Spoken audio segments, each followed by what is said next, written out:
Hello, and welcome to Film Talk with Ellis Charles Hoffmeister. We're slowly getting more professional. It's the lie we tell ourselves.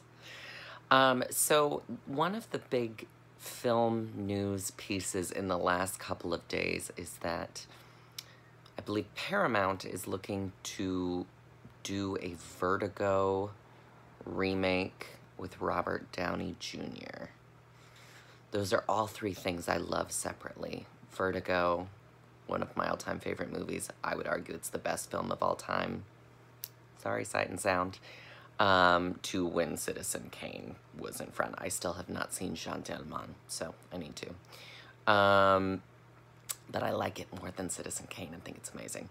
Anyway, so a lot of people were on the Twitter sphere very up in arms about this news because they're like, why would you remake a classic like that? Technically, it's sort of already been remade once before, and people have tried in a lot of different ways. But the kind of most famous remake-ish of sorts is a film called Obsession by Brian De Palma, who's one of my favorite directors and is also someone who is often either looked fondly upon or criticized for his Hitchcockian homages. I think some people at some point looked less favorably on his homage tactics. Anyway, so Obsession, which is now streaming on Mubi, along with Body Double. I need to stop saying so much. Little tired, need some more coffee, need to wake up a little more. It's what happens, it's the morning. But Obsession is great, and I watched it very recently, and I love that film, and it's, you know, Cliff Robertson and Genevieve Bujold and a young, sexy John Lithgow, which, God, he just shows up in so many movies, and it's just always excellent. Also, Raising Cain, a great performance, another De Palma film, high recommend. But so there was this whole, you know, kerfuffle about why are we remaking Vertigo? Trust me, I have my thoughts. Does it need to be remade? No.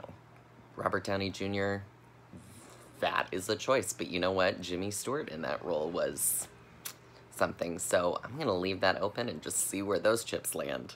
Hitchcock remakes typically do not fare so well. Even Obsession, I think, had its detractors, but I love it, and I think it's great, and the score by Bernard Herrmann is just gorgeous. So this week, and by week I mean a few days since my last video, I watched a few films, and I'm looking through my handy-dandy notebook to remember what it is. I started with Les Beaux Serges, which is Claude Chabrol's first film, and I would give it 5 out of 5 smashed wine bottles. It is a film about a person who is convalescing in his hometown, in a small town in France, and he meets his friend who has now become basically a drunk, and he wants to save people, but doesn't kind of understand and get how the whole town works. Les Beaux Serges, I think it translates to Handsome Serge, and it's great. I recommend, especially if you like Claude Chabrol and you like French films, and it's black and white, and it's a very interesting time capsule for sure, and it's a great debut. So then I watched the German film Angst, which, while watching it, it's a horror film about a serial killer who is trying to get sexual satisfaction through killing, you know, which is totally my wheelhouse. I love films like this, and I was watching it and going like, this had to have influenced Lars von Trier's The House That Jack Built, which I'm a big fan of. But of course, it influenced, I mean, it might have, but what it's really known for influencing is Gaspar Noé, especially since he has seen it 40 times, which I have to say, it's one of those films, it's very German and kind of bleak 80s vibe. It's very cool, very disturbing, and, you know, one of those films where the camera won't let go, which is very Gaspar Noé, think Irreversible.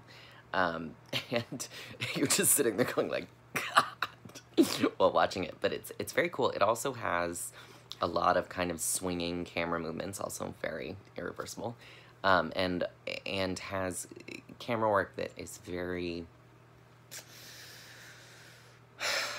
I would say it's, you know, it's one of those things where when I watch a film and I see the camera moving a ton, it can be very distracting, and I cannot like it. I love it in Irreversible, and I think it's perfect, and when it does, you know, become sedentary, it's during the brutal rape scene, which is, you know, I think is perfect for the filmmaking of the brutality of that scene and forces the viewer to be stuck with it.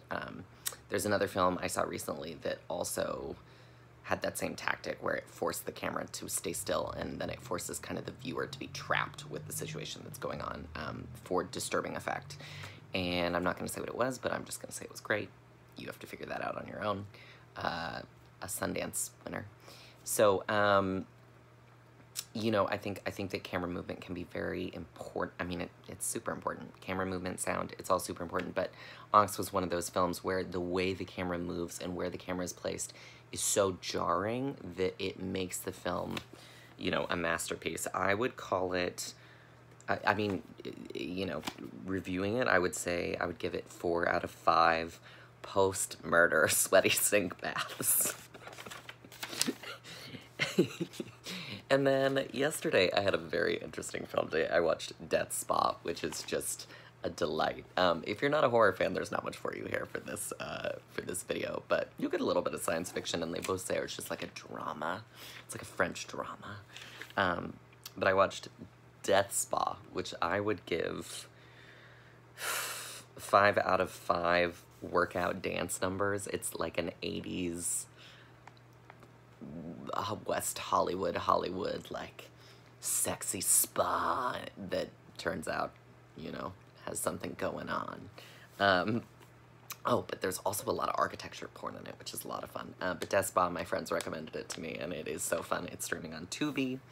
Angst is also streaming on Tubi, and Les Beaux-Arts, I think, is probably on Criterion, but I got it from the library. And then I watched Dear Boy, which is a short streaming on Criterion, and I cannot remember the director's name off the top of my head, but I cannot wait to see what they do next, because Dear Boy was very, very unsettling about a hunter's son who is born with antlers.